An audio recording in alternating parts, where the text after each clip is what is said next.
स्थापितं येन भूतले स्वयं रूप कदा मह्यं ददाति स्वपदान्तिकं।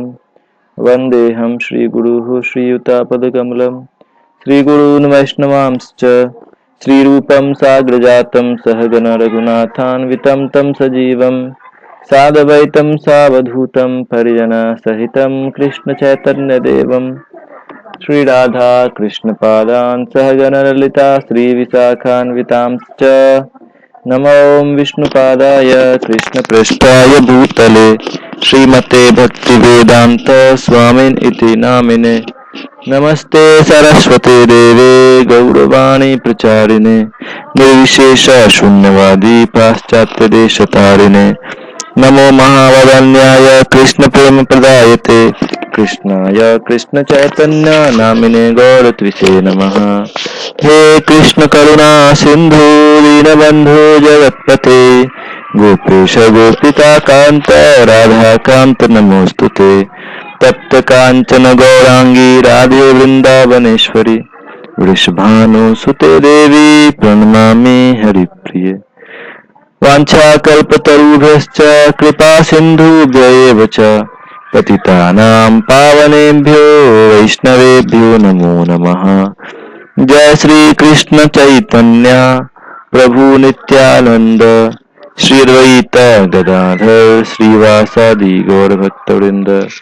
हरे कृष्णा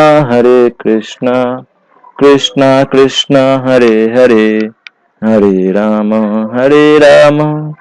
राम राम हरे हरे। मूकं करोति वाचालं पंगुलंघायते गिरिं यत्कृपातमहं वन्दे परमानन्दमाधवं। श्री चैतन्य ईश्वरं श्री गुरु दीनतारिणम्। हरे कृष्णा। आप सबका हम स्वागत करते हैं आज के इस क्लास में। आप लोगों का सौभाग्य है कि आप भगवान की कृपा से बंगाल में हैं, जहाँ पर कल निर्जला एकादशी था, तो कल का दिन भी अच्छा रहा।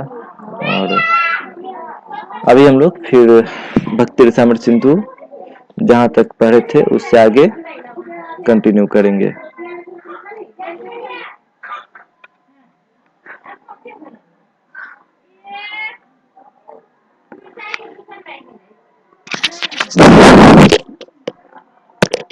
लास्ट टाइम हमने जो कवर किया था वो पहले मैं थोड़ा सा एक रिवाइज करूंगा।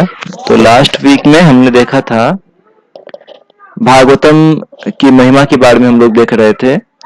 तो उसमें हमने सबसे शुरू में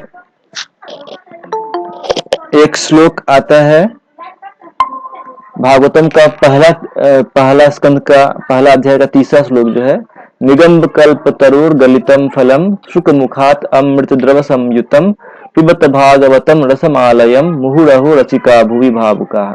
तो इस श्लोक पर हमने काफी चर्चाएं की थी पिछले सप्ताह में, तो मैं एक छोटा सा रिवाइज इस सप्ताह में कर रहा हूँ कि ये जो श्लोक है ये बहुत ही महत्वपूर्ण है। इसमें भागवतम की बहुत सारी विशेषताएं बतलाई गई हैं।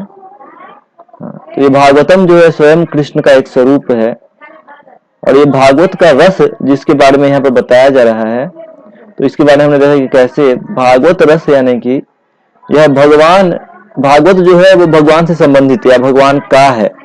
तो अर्थात इस शास्त्र में सिर्फ उन्हीं के लिए प्रवेश है जो भगवान के भक्त हैं, और भक्तों का इस शास्त्र में प्रवेश नहीं है। और ये भागवतम रस, इसमें भागवतम को रसवत कहा गया है, यानी कि जो बहुत रसमय नहीं रसवत कहा गया है, अर्थात ये स्वयं ही रस है। ऐसा नहीं कि कुछ अलग चीज है जिसमें कि रस मिक्स किया गया है। ये भागवतम स्वयं ही रस है, अतः इसमें मधुरता ही मधुरता पाई जाती है।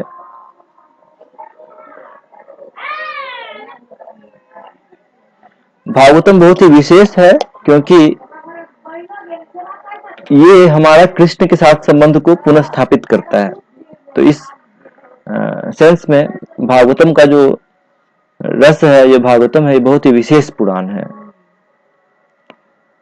तो इस श्लोक में ये जो श्लोक आता है, निगम कल्प तरुण गलितम फलम पिबत भागवत रसम आलयम मूढ़ रसिका भूवि भावुका।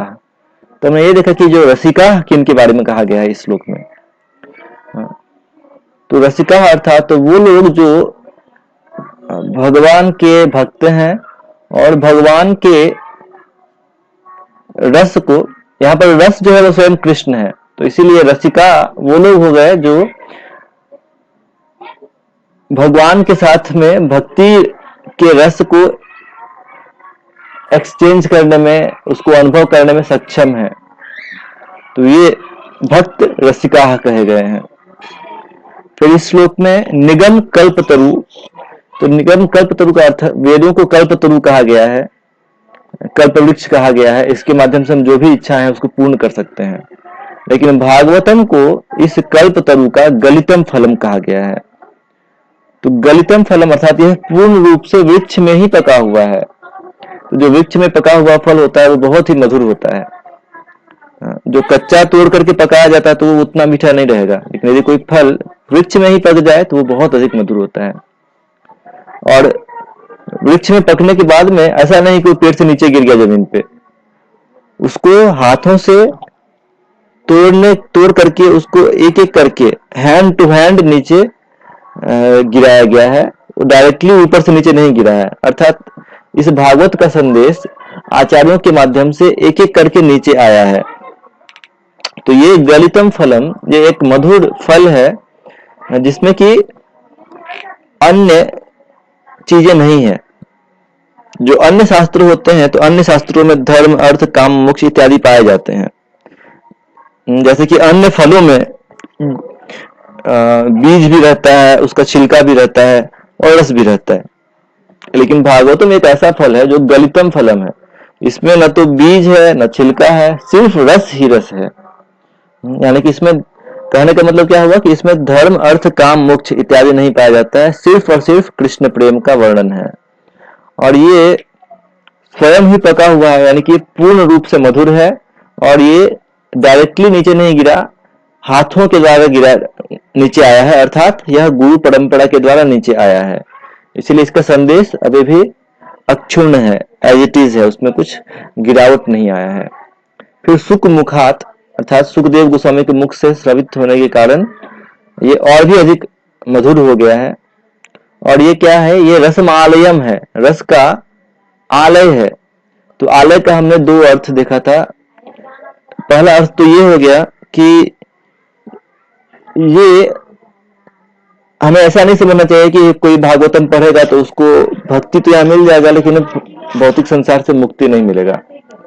इनफैक्ट भागवतम का जो रस है ये हमें भौतिक संसार से मुक्ति भी देगा, तो वो उसमें इंक्लूडेड है। और आलयम ये पहला अर्थ हो गया। लय का अर्थ होता है मुक्ति, नाश होना। आलय तो ये हमें मुक्त भी करेगा। और साथ ही एक दूसरा अर्थ होता है कि जो लोग बिगिनर्स हैं, भक्ति में नए हैं, तो ऐसे लोगों को यह लय तक अर्थात मुक्ति के पद तक लेकर के जाएगा, वहां से शुरू करके। तो ये भी एक आलय का अर्थ है। फिर इसका नेक्स्ट वर्ड है अमृत द्रव संयुतम। यदि आपके पास में भागवतम का 113 हो तो वो निकाल करके देख सकते हैं, और मैंने जो पीडीएफ शेयर किया है उसमें भी मैंने लिख करके भेजा था, तो आप उसको भी रेफर कर सकते हैं। तो नेक्स्ट वर्ड है अमृत द्रव संयुतम, अर्थात भागवत में अमृत है। अमृत यानी कि भगवान की लीलाओं के रस से यह पूर्णतः भरा पड़ा है।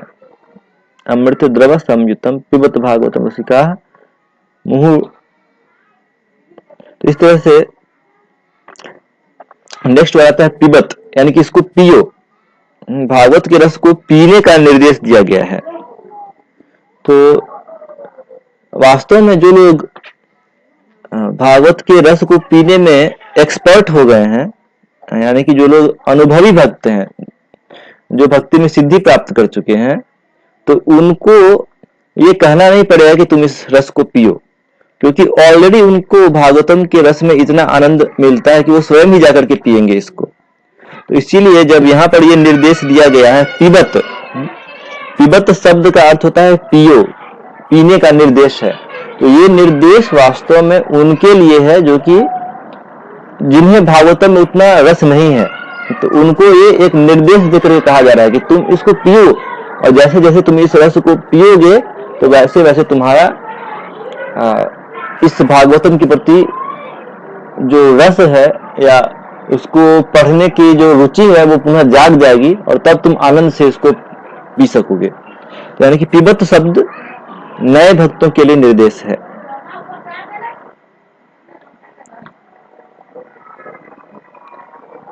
भागवतम को वेदांतों का सार भी कहा गया है। सर्व वेदांत सारम ही श्री भागवतम इष्यते तद रसामृत तृप्तस्य न अन्यत्र स्यादरति क्वचित। जिसको एक बार इस भागवत में रुचि आ जाएगा उसका कहीं दूसरी जगह रुचि नहीं रहेगा। ये इसका प्रमाण है कि किसको रुचि है भागवतम पढ़ने में। फिर नेक्स्ट वर्ड जो आता है रसिका भूवि भावुका।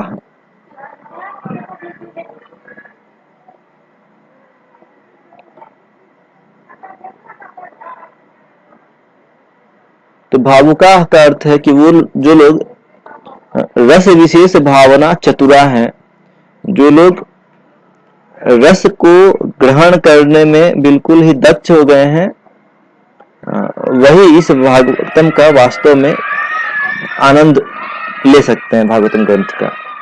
तो ये सारी चर्चा हमने लास्ट वीक में की थी।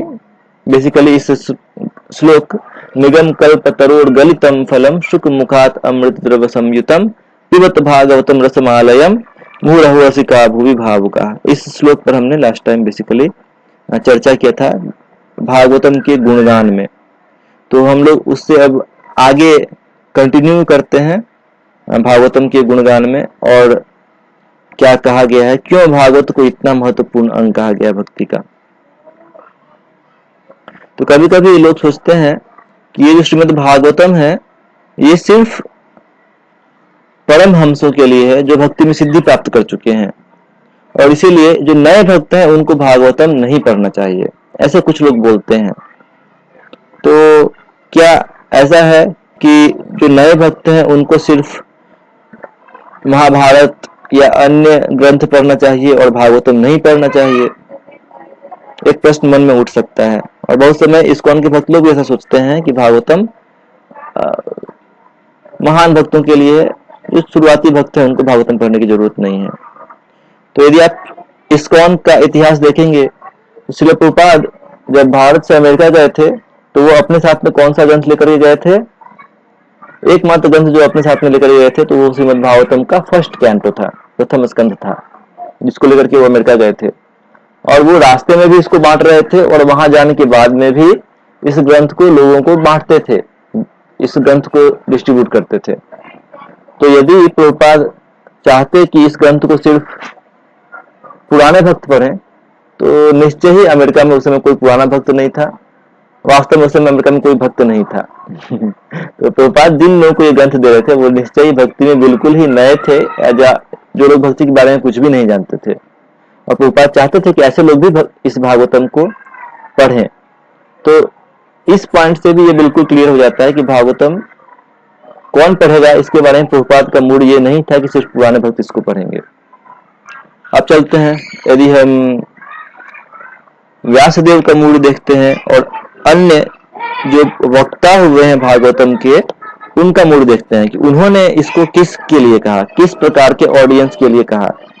देखिए, जब भी हम कोई किताब या ग्रंथ सीखते हैं या कोई भी किताब आप पढ़िएगा तो जनरली उस किताब के शुरू में लिखा रहता है कि यह किताब किनके लिए लिखा गया है। अब कोई भी किताब पढ़िए, जैसे कि मान लीजिए कोई चौथे क्लास की किताब है तो उससे शुरू में लिखा रहेगा कि यह पुस्तक चौथे वर्ग के छात्रों के लिए लिखी गई है, और उस पुस्तक को उस लेवल के छात्रों को दिमाग में रख करके और वो कितना समझ पाएंगे उसी हिसाब से लिखा जाता है। अब हम चलते हैं व्यासदेव जब भागवतम लिख रहे हैं तो उनका क्या विचार है, वो किनके लिए लिख रहे हैं। तो भागवतम में पहला स्कंद का 7वां अध्याय 5वां श्लोक आता है। हम लोग शीघ्र ही भागवतम पढ़ना शुरू करेंगे। तो ये श्लोक कहता है, यया सम्मोहितो जीवो आत्मानं त्रिगुणात्मकं परोपि मनुते अनर्थम तत्कृतं चाभिपत्यते। तो इसमें कहा गया है कि ये जो माया ऐसी शक्ति है जिसके कारण जीव अपने को आत्मानम यानी कि स्वयं को त्रिगुणात्मकम, माया शक्ति से सम्मोहित होने के कारण जीव सोचता है कि मैं त्रिगुण यानी कि 3 गुणों से बना हुआ ये शरीर हूँ। परोपि मनुते अनर्थम, यद्यपि वो इस शरीर से परे है, ऊपर है, आत्मा है, लेकिन फिर भी माया से सम्मोहित होने के कारण वो क्या सोचता है, मैं ये शरीर हूँ। और तत्कृतं चाभिपद्यते, और इसीलिए इस शरीर से संबंधित भौतिक कष्टों को वो भोगता है, वह दुख पाता है। तो अब व्यासदेव ऐसे लोगों के बारे में सोच रहे थे जो लोग माया के द्वारा सम्मोहित थे, तो कैसे इन्हें माया से बाहर निकाला जाए।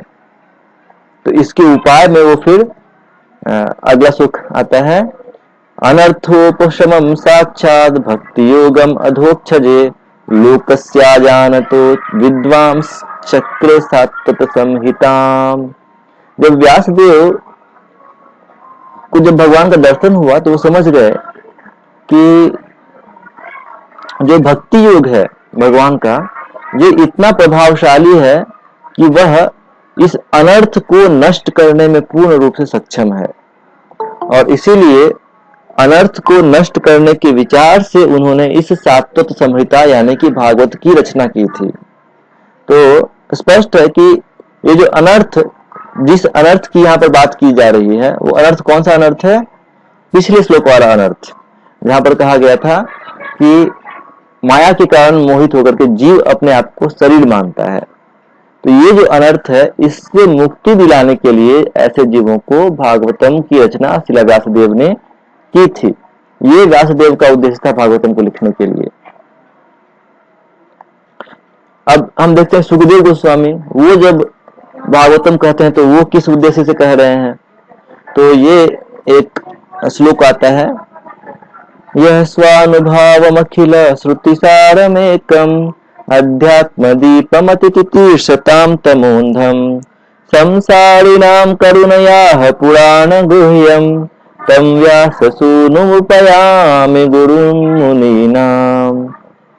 तो यहाँ पर में सुखदेव गोस्वामी कहते हैं कि अतितीर्षतां तमोन्धम संसारिणां करुणयाः, जो लोग संसारी हैं, जो इस जगत में फंसे हुए हैं और बार बार जन्म मृत्यु को प्राप्त हो रहे हैं, तो ऐसे लोग पर करुणयाः, करुणा दिखाने के लिए, संसारी लोगों पर करुणा दिखाने के लिए, और उनको अतितीर्षतां तमोन्धम, वो लोग जो माया के अंधकार में पूरी तरह से फंसे हुए हैं, उनको माया के अंधकार से बाहर निकालने के लिए अध्यात्म दीपम, एक आध्यात्मिक दीप उन्होंने प्रदान किया।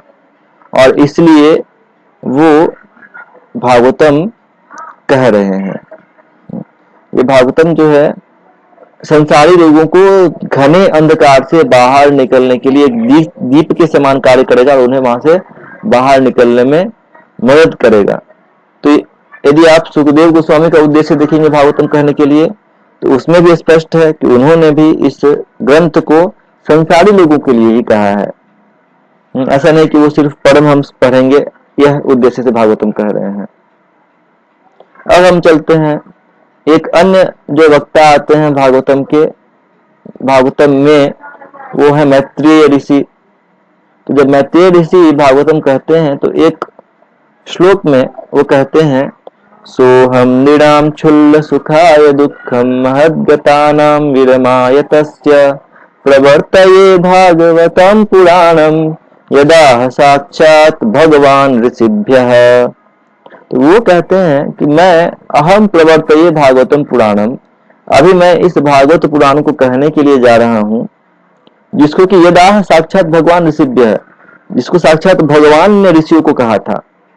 और मैं क्यों कहने जा रहा हूँ इस भागवतम को, नृणाम दुखम विरमाय, जो साधारण मनुष्य हैं वो दुख में डूबे हुए हैं, तो उन्हें दुख के सागर से बाहर निकालने के लिए, महद्गतानां दुखम, वो बहुत दुख पा रहे हैं, तो उन्हें दुख से आराम देने के लिए मैं क्या कर रहा हूँ, यह भागवतम कह रहा हूं। ये दुखी लोग क्या करते हैं, क्षुल्ल सुखाय, ये लोग बहुत क्षुद्र सुखों के पीछे अपना पूरा प्रयास करते हैं और इसके बदले में नुकसान क्या होता है कि वो परमानंद से वंचित रह जाते हैं। तो ये भागवतम पुराण उनको धीरे धीरे इस भ्रम से बाहर निकालेगा। तो ये मैत्रेय ऋषि जो भागवतम के एक वक्ता है, उनका भी मूड यही है कि यह भागवतम कौन किसके लिए कह रहे हैं, तो संसारी लोगों के लिए जो इस संसार के तुच्छ सुख में फंसे हुए हैं।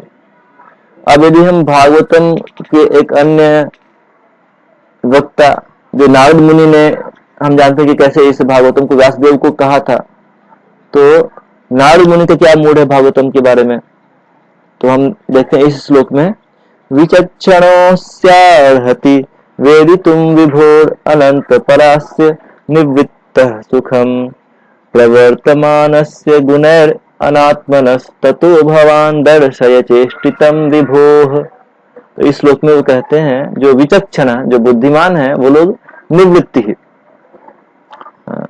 वो लोग भौतिक सुख का त्याग कर सकते हैं। निवृत्ति, वो लोग आराम से भौतिक सुख का त्याग करके और भगवान के दिव्य आनंद में डूबते हैं, उस आनंद के पीछे जाते हैं जो कि अनंत पार है, जो हमारे इंद्रियों के परे हैं, और इसीलिए वो लोग भक्ति को लेते हैं। यानी कि जो बुद्धिमान लोग हैं वो आराम से भक्ति को ले लेते हैं और भौतिक चीजों को त्याग कर देते हैं।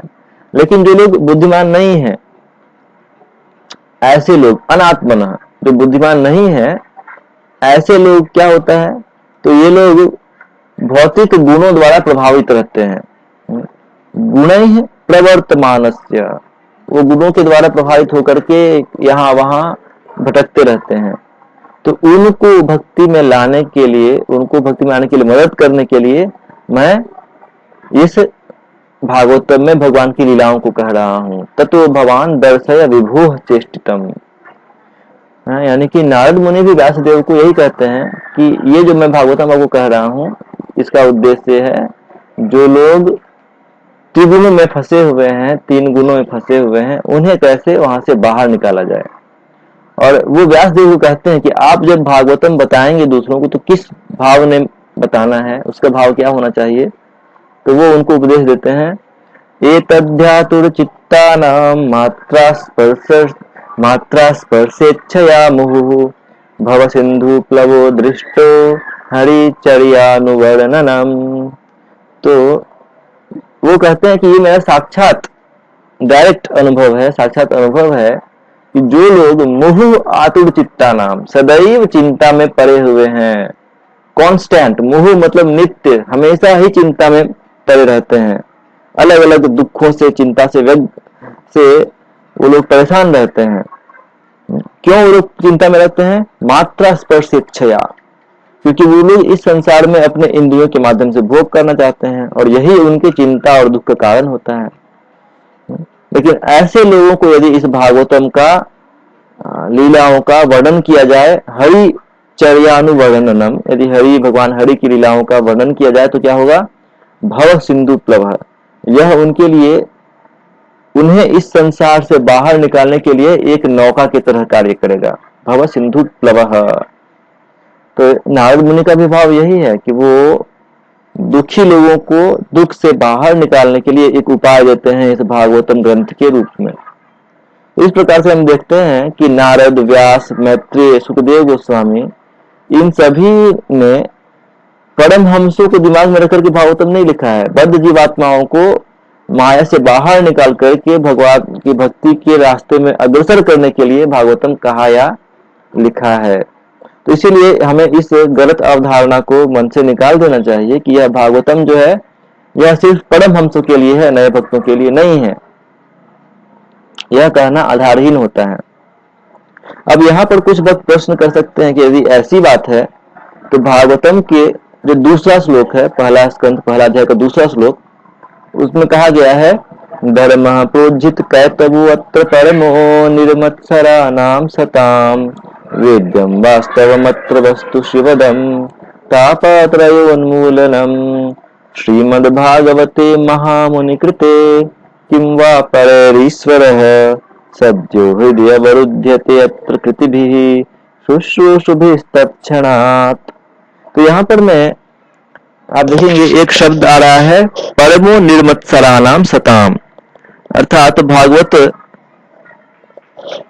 को वास्तव में जो परम निर्मत्सर हैं, जिनका हृदय मत्सरता से ईर्ष्या से पूर्णतः मुक्त हो चुका है, वही इस भागवतम को वास्तव में आनंद पूर्वक पढ़ सकते हैं, इसका आनंद वही उठा सकते हैं।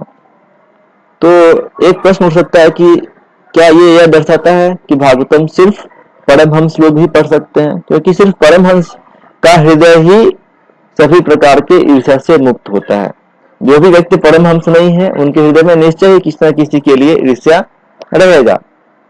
तो इससे हम क्या ये समझ सकते हैं कि भागवतम को सिर्फ परमहंस पढ़ेंगे, अन्य नहीं पढ़ेंगे? नहीं, ऐसा नहीं है। इस चीज को समझाने के लिए रूप गोस्वामी यह श्लोक कोट करते हैं। स्यात् कृष्ण नाम चरितादिशिताप्य विद्या पित्तो प्रतप्त रसनस्य नरोचिकानो किन्त्वादरातनुदिनं खलु सैव जुष्टा स्वाद्विक्रमाद् भवति तद्गदमूलहन्त्री। तो यदि आपको याद होगा तो हम लोगों ने यह श्लोक कौन से ग्रंथ में पढ़ा था? उपदेशामृत में। तो उपदेशामृत में कहा गया था कि कैसे भगवान का जो दिव्य नाम है वह भौतिक मायाग्रस्त लोगों के लिए एक औषधि की तरह कार्य करता है। जो माया से ग्रस्त हैं उनको एक जॉन्डिस जैसी बीमारी लग जाती है। तो जिस प्रकार जॉन्डिस की बीमारी में जो रोगी होता है वह गन्ने के जूस को भी तीता पाता है, उसको वो मीठा नहीं लगता है, उसी प्रकार से जो माया से ग्रस्त जीव हैं उनको भगवान का नाम अत्यंत मधुर होते हुए भी मधुर नहीं लगता है। लेकिन उपाय क्या है जॉन्डिस नामक बीमार का? उपाय यह है कि उसको नित्य इस जूस को पीना चाहिए, गन्ने के जूस को पीना चाहिए। यदि पिएगा तो वह उसका बीमारी ठीक हो जाएगा। तो ठीक उसी प्रकार से रूप गोस्वामी बताना चाहते हैं कि श्रीमद् भागवतम एक ऐसा ग्रंथ है जिसे यदि वैसे लोग जो माया से ग्रस्त हैं वो लोग इसको पढ़ेंगे, वो लोग इसको सुनेंगे, तो उनका जो माया ग्रस्त होने का जो बीमारी है वो बीमारी ठीक हो जाएगा और तब उनका इस महान ग्रंथ का जो वास्तविक रस है वो उसको चख पाएंगे। तो अभी जो गन्ना का जूस होता है, सिंपल यदि शॉर्ट में कहें तो गन्ना का जूस बीमार लोगों के लिए टेस्टी नहीं लगता है, लेकिन जो स्वस्थ हैं उन्हें टेस्टी लगता है। लेकिन किसको अधिक जरूरत है गन्ने के जूस की? जो स्वस्थ हैं वो लोग पिएंगे तो लोग आनंद ले सकते हैं, लेकिन जो बीमार हैं उन्हें बीमारी ठीक करने के लिए गन्ने के जूस की आवश्यकता अधिक है। तो ठीक उसी प्रकार से भागवतम जो लोग ऑलरेडी मुक्त हो गए हैं, भगवान की भक्ति में उन्नत हैं, वो लोग निश्चय ही भागवतम के रस को आनंद पूर्वक ग्रहण कर पाएंगे, जैसे कि स्वस्थ व्यक्ति गन्ने के जूस को आनंद से ग्रहण करता है। लेकिन जो लोग बीमार हैं, जो मायाग्रस्त हैं, उनके लिए विशेष रूप से भागवतम उपकारी है, क्योंकि यह उनके मायाग्रस्त होने की जो बीमारी है उस बीमारी को ठीक करता है। अर्थात एक बीमार व्यक्ति के लिए दवा की आवश्यकता अधिक होती है, ठीक उसी प्रकार से मायाग्रस्त जीवों के लिए इस दवा भागवत नाम की दवा की अधिक आवश्यकता है। और इस भागवत को परमहंस संहिता दो कारणों से कहा गया है। यदि कोई सोचे कि इसे परमहंस संहिता क्यों कहा गया है, इसका दो कारण है। इसका एक कारण तो यह है कि वास्तव में इस भागवत का रस तो वही चख पाएगा जो स्वस्थ है, अर्थात जो परमहंस है। जो बीमार है, जो मायाग्रस्त है, वो इसके वास्तविक रस को नहीं चख पाएगा। लेकिन इसका एक और अर्थ यह भी है कि यदि बीमार व्यक्ति भी इसे पीते रहे, यदि मायाग्रस्त व्यक्ति भी भागवतम का श्रवण करते रहे, तो भागवत की कृपा से वह व्यक्ति भी स्वस्थ बन जाएगा, अर्थात वह परमहंस व्यक्ति बन जाएगा। तो इन दो कारणों से इसे परमहंस संहिता कहा गया है। लेकिन इसका अर्थ ये नहीं है कि हमें ये सोचना चाहिए कि सिर्फ परमहंस लोग ही इसको पढ़ सकते हैं, इसीलिए हम लोग भागवतम नहीं पढ़ेंगे। नहीं, हमें भी भागवतम पढ़ना चाहिए। और ये भागवतम परमहंसों के लिए ही नहीं है सिर्फ। तो यह पुनः आपको इसी श्लोक में, जो दूसरा श्लोक जो हमने अभी पढ़ा था, धर्म पूजित कर्तव्योत्तर परमो निर्मत्सराणाम सताम, तो इसका जो लास्ट लाइन है, ईश्वर सद्यो हृदय अवरुध्यते अत्र कृतिभिः शुश्रूषिभिः तत्क्षणात्। जो लोग कृतिभी हैं, जिन्होंने बहुत भक्ति कर लिया है, तो उनके हृदय में तो भगवान तुरंत ही प्रवेश कर जाएंगे इस भागवतम के श्रवण से। लेकिन जो लोग कृतिभी नहीं है, जो शुश्रूषी भी हैं, यानी कि जो बहुत अधिक भक्ति नहीं किए हैं लेकिन फिर भी भागवतम सुनने की इच्छा रखते हैं, तो उनके हृदय में भी सनय सनय भगवान प्रवेश कर जाएंगे। तो अर्थात ये भागवतम सिर्फ परमहंसों के लिए नहीं है, जो मायाग्रस्त जीव है उनके लिए भी है। ऐसे एक और श्लोक लिया गया है भागवतम से ही, पिबन्ति ये भागवत आत्मनः सताम कथामृतं श्रवणपुटेषु संभृतं पुनन्ति ते विषय विदूषिताशयम् व्रजन्ति तच्चरण सरोरुहान्तिकम्। यहाँ कहा गया है कि जो लोग इसको पीते हैं, पिबन्ति ये, जो लोग इसको पीते हैं, इसमें क्या है? कथामृतम, कथा का अमृत है। भगवान श्री हरि एवं उनके भक्तों के कथाओं का अमृत है। और जो लोग इसको श्रवण पुटेषु संभृतम, अपने कानों के माध्यम से पीते हैं, तो उसका फल क्या होता है? पुनन्ति ते विषय विदूषित आश्रयम, उनका जो हृदय है जो कि विषय से विदूषित हो चुका है, वह हृदय क्या हो जाता है? पुनन्ति, वह पवित्र हो जाता है। और इस प्रकार से व्रजन्ति तच्चरण सरोरुहांतकम, और वो लोग भगवान श्री हरि के चरण कमलों को प्राप्त करते हैं। यानी कि यहाँ पर भी यही कहा जा रहा है कि जिनका हृदय दूषित है उनके लिए भागवतम है। वो जब भागवतम पढ़ेंगे तो उनका हृदय पवित्र हो जाएगा और इस प्रकार से वो भगवान के चरण कमलों को प्राप्त कर सकते हैं। तो ये भागवतम की महिमा है। अब भागवतम की विशेषता क्या है यदि हम इसको अन्य शास्त्रों से तुलना करें तो भागवतम में आप देखेंगे कि इसमें 10 विषयों पर चर्चा की गई है। तो ये श्लोक आता है भागवतम में 2:10:1, इसमें बताया गया कि भागवतम में कौन कौन से टॉपिक्स पर चर्चा की गई है। तो ये श्लोक है, श्री शुक उवाच अत्र सर्गो विसर्गश्च स्थानं पोषणम् उतयः वन्वन्तरेषानुकथा निरोधो मुक्तिराश्रयः। तो यहाँ कहा गया है कि भागवत में 10 विषय बताए गए हैं। ये विषय क्या क्या है? अत्र सर्गो, पहला विषय है सर्ग। सर्ग का अर्थ होता है सृष्टि, प्राथमिक सृष्टि, जो भगवान ने अलग अलग तत्वों की रचना की थी। शुरू में प्रधान था, फिर प्रधान से कैसे अलग अलग तत्व आए, तो इन सब की रचना जो है सर्ग के अंतर्गत की गई है। और ये मुख्यतः तृतीय स्कंद भागवतम में किया गया है इसका चर्चा। उसके बाद विसर्ग, विसर्ग दूसरा टॉपिक है भागवतम का। इसमें बताया गया है कि कैसे ब्रह्मा जी और अन्य प्रजापति अलग अलग जीवों की सृष्टि करते हैं, उनके शरीर का रचना करते हैं। तो ये विसर्ग, ये मुख्यतः चौथे स्कंद में बताया गया है इसका वर्णन। फिर नेक्स्ट टॉपिक है भागवतम का अथ सर्गो विसर्गश्च स्थानम पोषणम उतयः। तो नेक्स्ट या तीसरा टॉपिक है स्थानम। इस ब्रह्मांड में कौन कौन से जगह हैं, जैसे कि हम जानते हैं कि स्वर्ग होता है, नरक होता है, पाताल लोक होता है। तो ये लोक सब किधर हैं? यदि कोई ये जानना चाहता है तो स्थानम, कौन कौन से स्थान ब्रह्मांड में कहाँ पर स्थित हैं, ये सारा वर्णन 5वें स्कंध में बहुत अच्छे से समझाया गया है। तो ये भागवतम का तीसरा टॉपिक है स्थानम, जो कि 5वें स्कंध में अच्छे से बताया गया है। नेक्स्ट भागवतम का चौथा टॉपिक है पोषणम, कैसे भगवान अपने भक्तों का पोषण करते हैं, ये 6ठे स्कंध में बताया गया है। नेक्स्ट टॉपिक है ऊति। ऊति का अर्थ होता है कि जब हम कुछ कर्म करते हैं तो उसका एक छाप मन पर रह जाता है और वही छाप हमें अगले शरीर की ओर लेकर के जाता है। अर्थात हमारे मन में क्या छाप हम अपने जीवन में छोड़ करके जा रहे हैं, वह हमारे अगले जीवन को निर्धारित करता है। तो इन चीजों का वर्णन भागवतम में 7वें स्कंध में किया गया है। फिर 8वां स्कंध में 6ठा टॉपिक का चर्चा किया गया है मनवंतर, अर्थात अलग अलग मनु ने किन कार्यों को किया था, ये सब वर्णन 8वें स्कंध में विस्तार रूप से आता है। फिर उसके बाद में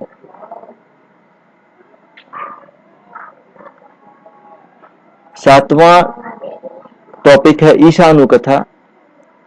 तो इसमें मुख्यतः 9वें स्कंध में ये वर्णन आता है और इसमें भगवान एवं उनके भक्तों की छोटी छोटी कहानियां या कथाएं ये वर्णित हैं ईशानु कथा में। फिर 8वां टॉपिक है निरोध। निरोध का अर्थ होता है नष्ट होना, नाश। तो अलग अलग प्रकार से ये नाश होता है। एक तो मृत्यु होना, तो वो भी हमारे शरीर का नाश हो जाता है। या फिर ब्रह्मा जी के दिन के अंत में एक प्रकार का प्रलय आता है, ब्रह्मा के जीवन के अंत में संपूर्ण प्रलय आता है। और कभी कभी बीच में जब युग परिवर्तन होता है तब भी कभी कभी प्रलय आता है। तो ये सब जो है ये निरोध इस टॉपिक के अंतर्गत आता है और यह भागवत के 12वें स्कंध में इनका वर्णन किया गया है। 11वें स्कंध में मुक्ति का वर्णन है कि कैसे हमें अपने अन्य उपाधियों को छोड़ करके भगवान कृष्ण की शरण लेनी चाहिए।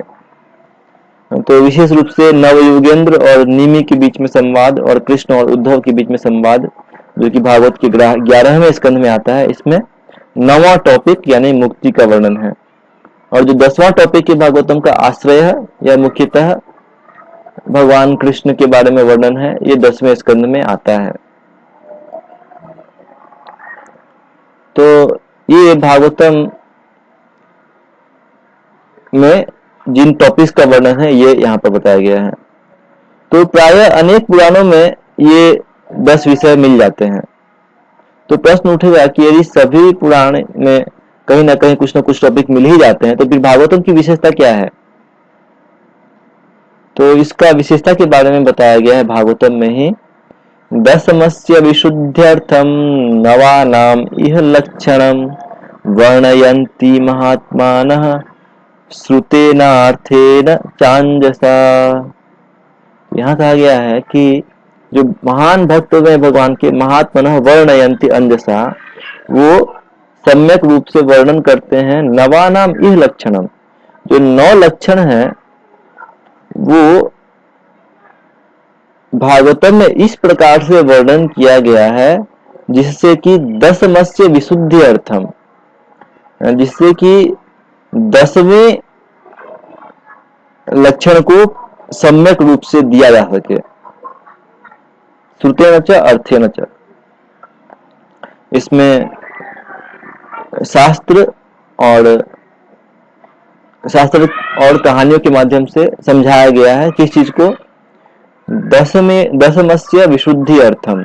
इस प्रकार से समझाया गया है कि हम 10वें टॉपिक को अर्थात कृष्ण जो आश्रय तत्व हैं उनको हम सही प्रकार से समझ सकें। तो ये जो अन्य टॉपिक्स हैं, ये अन्य टॉपिक्स अन्य पुराणों में भी आते हैं, लेकिन उनका अन्य पुराणों में आना और भागवत में आना दोनों में एक अंतर है। भागवतम एक विशेष ग्रंथ है। कैसे? तो भागवतम में जो अन्य टॉपिक्स, जो अन्य लक्षण बताए गए हैं, तो उनको भी इस तरह से बताया गया है कि हम उन लक्षणों को समझ करके अपना ध्यान कृष्ण भगवान पर केंद्रित कर पाए।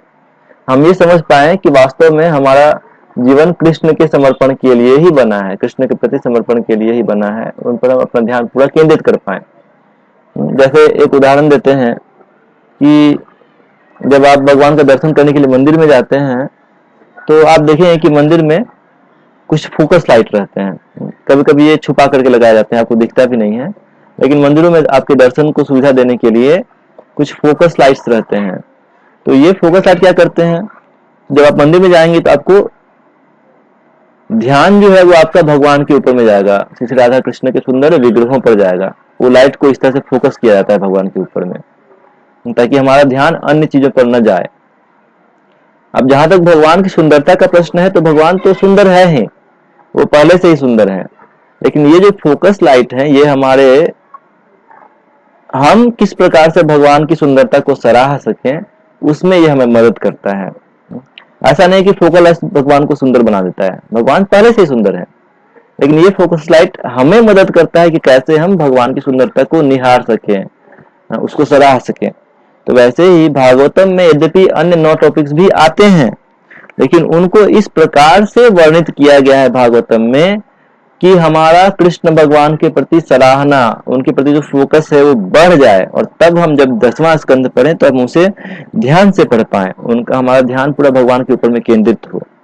जबकि जब अन्य पुराणों में जो पहले 9 लक्षणों का वर्णन आता है तो उसे इस प्रकार से नहीं लिखा गया है कि आप वो पढ़ने के बाद में आपका कृष्ण के प्रति आकर्षण बढ़े।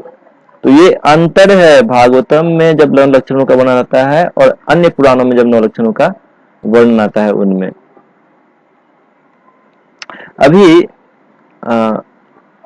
एक श्लोक ये लिया गया है 12वें स्कंद से, कलिमल संहति कालनोखिलेशो हरिर इतरत न गीयते ही अभिक्षणम यह तो पुनर्भगवान अशेष मूर्ति परिपठितोनुपदम कथा प्रसंगै।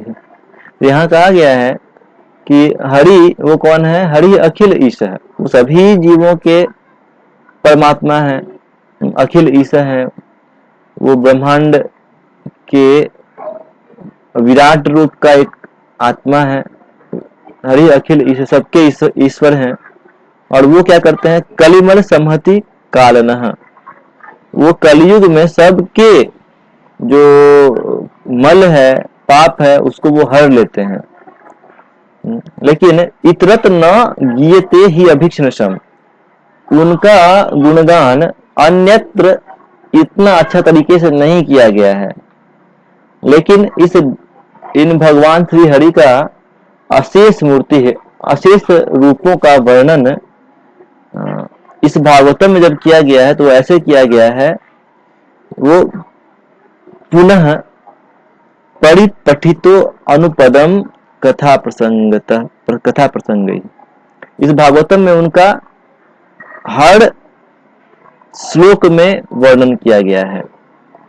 ये शुरू से लेकर के अंत तक, भागवतम के प्रत्येक श्लोक में शुरू से लेकर के अंत तक भगवान श्री हरि का ही गुणगान है, और ये इस प्रकार से गुणगान किया गया है ताकि हमारा कृष्ण के प्रति आसक्ति उत्पन्न हो सके। तो ये अंतर है, जब भागवतम में जो प्रथम 9 टॉपिक्स हैं उसका वर्णन भागवतम में आता है तो, और उसका वर्णन जब दूसरे शास्त्रों में आता है तो। यहाँ पर एक चीज ध्यान देने वाली बात है कि जो विदुर थे वो स्वयं व्यास जी के पुत्र थे, और वो सुनने के लिए मैत्रेय के पास में जाते हैं। वो डायरेक्टली व्यास देव से क्यों नहीं सुनते हैं? एक प्रश्न उठ सकता है। तो वास्तव में जो मैत्रेय थे और जो व्यास देव थे वो दोनों ही गुरु भ्राता थे, और वो दोनों ही पराशर मुनि के शिष्य थे, उनसे सीखते थे। और मैत्रेय उतना अधिक प्रसिद्ध नहीं थे जितना कि व्यासदेव प्रसिद्ध थे। व्यासदेव बहुत अधिक विद्वान थे, शुरू से ये बात सर्वविदित थी। लेकिन विदुर कहते हैं कि मैंने अपने पिता को, व्यासदेव को, उनसे बहुत बार महाभारत सुना है, लेकिन मुझे इसमें अधिक सुख नहीं मिला, क्योंकि इसमें भागवतम, इस महाभारत में भगवान का गुणगान तो है, लेकिन बहुत ज्यादा पॉलिटिक्स भी है, बहुत ज्यादा डिप्लोमेसी है, बहुत ज्यादा युद्ध, ये वो अन्य कई चीजों का बहुत विशाल रूप से वर्णन है। तो इसमें कृष्ण का गुणगान उपयुक्त मात्रा में नहीं है। तो हे मैत्रेय ऋषि, आप मुझे यह कृष्ण कथा सुनाइए, लेकिन ये आप इस प्रकार से सुनाइए कि भागवतम में प्रत्येक शब्द जो हो, यह प्रत्येक गुणगान का प्रत्येक शब्द कृष्ण का ही गुणगान हो, या तो प्रत्यक्ष रूप से या परोक्ष रूप से।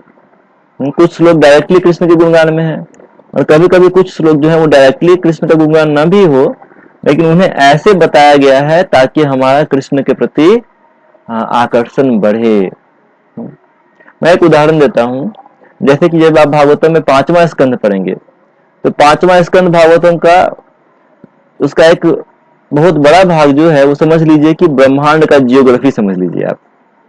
ये ब्रह्मांड में कहाँ पर क्या है, कितना ऊपर जाएंगे तो कौन सा लोक मिलेगा, वहां पर कौन रहते हैं। जैसे हम लोग भूगोल, जब मुझे याद है जब मैं भूगोल पढ़ता था 6ठे क्लास में, 5वें क्लास में या अन्य वर्गों में, तो उसमें वर्णन आता था कि हमारे पृथ्वी पर में कौन कौन से देश आते हैं, किस देश में क्या क्या चीज होता है, क्या खासियत है वहां पे, किस प्रकार के लोग रहते हैं, लोग क्या पहनते हैं, क्या पसंद करते हैं, वहां पर कौन कौन से खनिज या धातुएं पाई जाते हैं, या इस तरह से अनेक वर्णन हम लोग भूगोल शास्त्र में पढ़ते थे अपने कक्षाओं में। तो भागवतम में भी भूगोल, समझ लीजिए कि भागवतम का 5वां स्कंध है जिसमें सब कुछ वर्णन किया गया है कि कहाँ पर में कौन कौन से लोग हैं, वहाँ कौन रहते हैं। लेकिन ये वहीं पर नहीं रुकता है, सिर्फ यही नहीं बताता है कि वहां पर क्या पाया जाता है, यही बताया जाता है कि हर लोक में जो लोग रहते हैं उनका जो ये हेड है, उनका जो प्रमुख होते हैं, वो क्या करते हैं, उनके कार्यकलाप क्या हैं। तो वो बताते हैं कि हर लोक के जो प्रमुख हैं, विशेष रूप से वो लोग जो पाताल लोग को छोड़ दें जहां पर कि भगवान का विस्मरण अधिक है, तो उन लोगों को छोड़ करके, जो 7 पृथ्वी के नीचे के जो लोग हैं उनको छोड़ करके अन्यत्र आप कहीं भी जाएंगे तो वहां के जो प्रमुख होते हैं वो भगवान हरि के भक्त होते हैं, और वो किन श्लोकों के माध्यम से भगवान का गुणगान करते हैं उन श्लोकों का वर्णन है। तो इस प्रकार से हम समझ सकते हैं कि भागवतम का प्रत्येक शब्द वास्तव में भगवान का गुणगान है, या तो डायरेक्टली या तो इनडायरेक्टली। भागवतम में ही इस श्लोक में कहा गया है, परावरेशम भगवन व्रतानि श्रुतानि में व्यास मुखादभीक्षणम और तृप्नुमा क्षुल्ल सुखावहानाम तेषामृते कृष्ण कथा मृतौघात। तो वो विदुर कह रहे हैं मैत्रेय से, हे भगवान, हे महान व्यक्ति, हे महाशय, मैंने श्रुतानि में अभीक्षणम, मैंने बहुत बार सुना है, पर अवरेशम व्रतानि, बहुत सब प्रकार के लोगों के बारे में सुना है कि भक्त कैसे अच्छे चरित्र वाले होते हैं, जो अभक्त होते हैं, खराब चरित्र वाले होते हैं, सब कुछ मैंने सुना है पहले। लेकिन उससे मुझे बहुत अधिक संतुष्टि नहीं मिला है।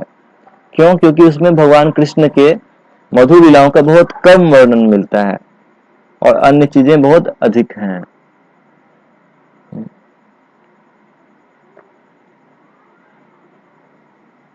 तो इस प्रकार से विदुर कह रहे हैं कि मैंने ऑलरेडी बहुत पॉलिटिक्स सुन लिया महाभारत में और अब नहीं सुनना चाहता हूँ। तो इसीलिए आप मुझे सिर्फ और सिर्फ डायरेक्टली भगवान के बारे में बताइए, या भगवान के बारे में ही बताइए, अन्य जो टॉपिक्स है उनके बारे में ज्यादा मत बताइए। आप मुझे जो ही बताइए वो भगवान कृष्ण से संबंधित होना चाहिए, अन्यथा ये मुझे संतुष्टि नहीं देता है।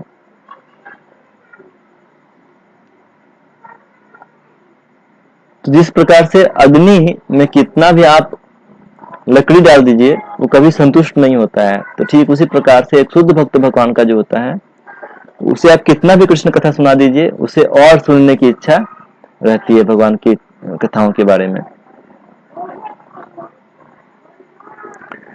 और जब भागवतम में कभी कभी किसी किसी स्थान पर में जब कुछ इतिहास या पॉलिटिक्स, राजनीति इत्यादि का भी वर्णन आता है, तो सब ऐसे बताया गया है कि सारी चीजें कृष्ण के संबंध में रहती हैं।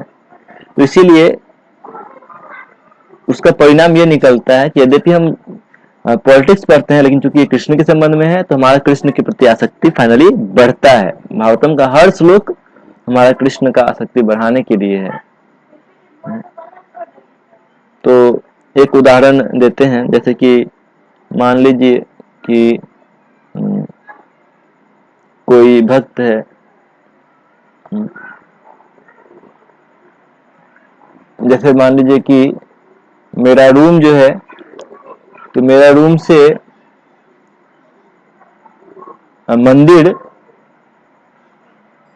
उत्तर की दिशा में है, ठीक है, मेरा रूम है, और मेरे रूम के ठीक बगल वाला जो रूम है वो क्या है, मंदिर है, वहां पर सीताराम लक्ष्मण हनुमान जी का मंदिर है, ठीक बगल में है।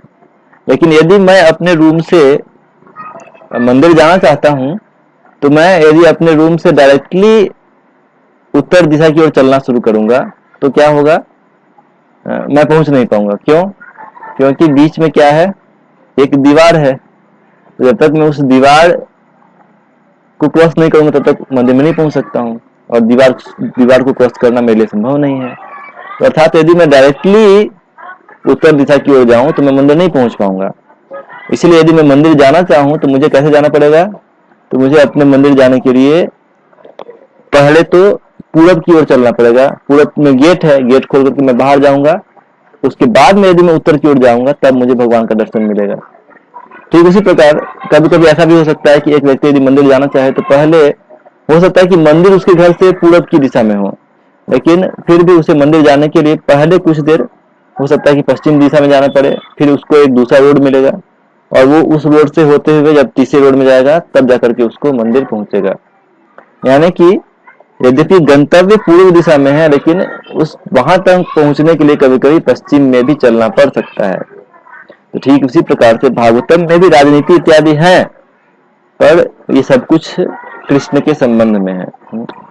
कृष्ण को यदि हम पूर्व मान लें और राजनीति को पश्चिम मान लें तो ये पश्चिम दिशा भी है उसमें, लेकिन वो भी हमें कहाँ तक लेकर के जाएगा, कृष्ण तक ही लेकर के जाएगा। तो ये भागवतम की विशेषता है। भागवतम ये भौतिक चीजों को भी आध्यात्मिक दृष्टिकोण से बदल देता है। तो प्रभुपाद लिखते हैं, The whole world can be transformed into Vaikuntha if all worldly activities are dovetailed with Krishna कथा। यदि हम सब कुछ कृष्ण चेतना में करें, कृष्ण कथा से सब कुछ को जोड़ दें, तो इस भौतिक जगत को भी वैकुंठ में परिवर्तित किया जा सकता है। एक और श्लोक लिया गया है, इदं भागवतम नाम यन्मे भागवतोदितम संग्रहोऽयं विभूतीनां त्वं एतद् विप्लुति कुरु। तो यहाँ पर मैं नारद मुनि कह रहे हैं कि मैं आपको कुछ श्लोक दे रहा हूँ भागवतम का, और अब आप इसे सबके बीच में प्रचार प्रसार कीजिए। त्वम एतद् विपुलीकुरु, आप इस ग्रंथ का सर्वत्र प्रचार प्रसार कीजिए। इस भागवत में भगवान की विभूतियों का वर्णन है, भगवान की शक्तियों का वर्णन है, और आप इस भागवतम का सर्वत्र प्रचार प्रसार कीजिए। ये नारद मुनि कह रहे हैं व्यासदेव को। और किस चेतना में कीजिए? तो वो कहते हैं, यथा हरौ भगवती नृणाम भक्तिर्भविष्यति सर्वात्मनि अखिलाधारे इति संकल्प्य वर्णय। आप भागवतम को इस प्रकार से वर्णित कीजिए, वर्णय इति संकल्प, इस संकल्प के साथ वर्णित कीजिए, यथा भक्ति हरौ, जिससे भगवान हरि के भक्ति उदित हो। ये भागवत जो है क्या है? एसेंस ऑफ ऑल वर्शिप, सर्व आत्मनि है और अखिल आधारे, सभी इच्छाओं को पूर्ण करने वाला है, और निराम भविष्यति, ये कलयुग में प्रकट होगा। तो नारद मुनि व्यासदेव कह रहे हैं कि आप इसे ऐसे प्रकाशित कीजिए जिससे कि जो लोग पढ़ेंगे इसको, जो लोग सुनेंगे, उनका कृष्ण प्रेम पुनः जागृत हो सके और कृष्ण उनके लिए आकर्षक बन जाए। तो भागवतम हमें कृष्ण प्रेम प्रदान करने के लिए पर्याप्त है। हमें अन्य कई ग्रंथों के पीछे नहीं भागना चाहिए। ये भागवतम में सब कुछ है और ये विशेषता हमें कृष्ण प्रेम प्रदान करने के लिए पर्याप्त है। इसके बारे में रूप गोस्वामी एक व्याज स्तुति लिखते हैं। व्याज स्तुति यानी कि देखने में लगेगा कि यहाँ पर निंदा किया जा रहा है किसी चीज का, लेकिन वो वास्तव में घुमा करके उस चीज का गुणगान होता है, इसे कहते हैं व्याज स्तुति। तो रूप गोस्वामी भागवतम के गुणगान में एक श्लोक लिखते हैं, संकीर्णित सपदि दशम स्कंद पद्यावलीनां वर्णाः कर्णाध्वनि पथिकदां अनुपूर्व्याद् भवाद्भिः हंहोदिम्भः परम शुभदान हंत धर्मार्थ कामान यद्गर्हन्तः सुखमयमनि अमी मोक्षमपि आक्षिपन्ति। ये कहते हैं कि अरे मूर्खों, हम्बो दिम्बः, हे मूर्ख लोग, तुम लोग कितने भाग्यशाली हो। हंत, मैं सोचता हूं कि तुम लोग ये सब वर्ण सुन रहे थे, सपदि वर्णाः कर्ण ध्वनि पथिकताम नीता, तुम लोग एक एक करके ये सब ध्वनि सुन रहे थे। कौन सी ध्वनि? दशम स्कंध पद्यावली नाम, भागवत के दशम स्कंधों की ध्वनि को सुन रहे थे। और इसलिए क्या हो रहा है यद गढ़हंतः, अब तुम लोग छोड़ दे रहे हो। किसको छोड़ दे रहे हो? परम शुभदम धर्मार्थ कामान, जो परम शुभदायी धर्मार्थ धर्म अर्थ काम मोक्ष है, तुम लोग इसको छोड़ दे रहे हो। यहाँ तक कि मोक्ष को भी छोड़ दे रहे हो, जो कि अत्यंत आनंद प्रदान करने वाला है। शॉर्ट में कहें तो रूप गोस्वामी ये कह रहे हैं कि अरे मूर्खों, तुम लोग ये भागवतम सुन रहे हो, जिसका परिणाम ये निकल रहा है कि बहुत आनंद देने वाला धर्म अर्थ काम मोक्ष इत्यादि से तुम विमुख हो गए हो। ये श्लोक का शॉर्ट मीनिंग है। तो यानी कि यहाँ पर वो इनडायरेक्टली कह रहे हैं कि कैसे जो लोग भागवतम पढ़ते हैं वह डायरेक्टली कृष्ण प्रेम के प्रति आकर्षित हो जाते हैं, और फिर उनके लिए धर्म अर्थ काम मोक्ष इत्यादि बहुत तुच्छ रह जाता है, वो इन चीजों के पीछे नहीं भागते हैं। तो भागवतम वास्तव में हमें कृष्ण प्रेम प्रदान करने के लिए पूर्ण रूप से समर्थ है, और हमें भागवतम की शरण ही लेनी चाहिए। हमें कई अन्य सैकड़ों ग्रंथ पाए जाते हैं, तो हमें सबके पीछे नहीं भागना चाहिए। हमें सिर्फ भागवत पढ़ना चाहिए, या फिर जो हमारे आचार्यों ने ग्रंथ लिखे हैं वो आचार्य भी भागवत के सिद्धांतों को लेकर के ही ग्रंथ लिखते हैं, भागवत आधारित ग्रंथ ही लिखते हैं, तो हम उन ग्रंथों को पढ़ सकते हैं। और ये भागवत इतना महान है कि ये हमें वास्तव में सब कुछ प्रदान करने में पूर्ण रूप से सक्षम है, भगवान का प्रेम प्रदान करने में पूर्ण रूप से सक्षम है। हमें इसमें कोई संदेह नहीं रहना चाहिए। इसका प्रत्येक शब्द प्रत्यक्ष या परोक्ष रूप से कृष्ण का गुणगान है, और इसका शरण लेंगे तो निश्चय ही हम कृष्ण की कृपा कृष्ण का प्रेम प्राप्त कर सकते हैं। ये भागवत की महिमा का एक छोटा सा वर्णन है। हमें विशेष रूप से वैसे शास्त्र जो भागवतम के सिद्धांतों के विपरीत हैं, उन शास्त्रों से दूर रहना चाहिए, और ये समझना चाहिए कि अपने आप में भागवतम परिपूर्ण है, संपूर्ण है, हमें सब कुछ प्रदान करने के लिए, कृष्ण प्रेम प्रदान करने के लिए। तो इस वर्णन के साथ में हम यहाँ पर समाप्त करते हैं आज के चर्चा को। यदि किसी के मन में कोई प्रश्न हो तो अभी आप पूछ सकते हैं।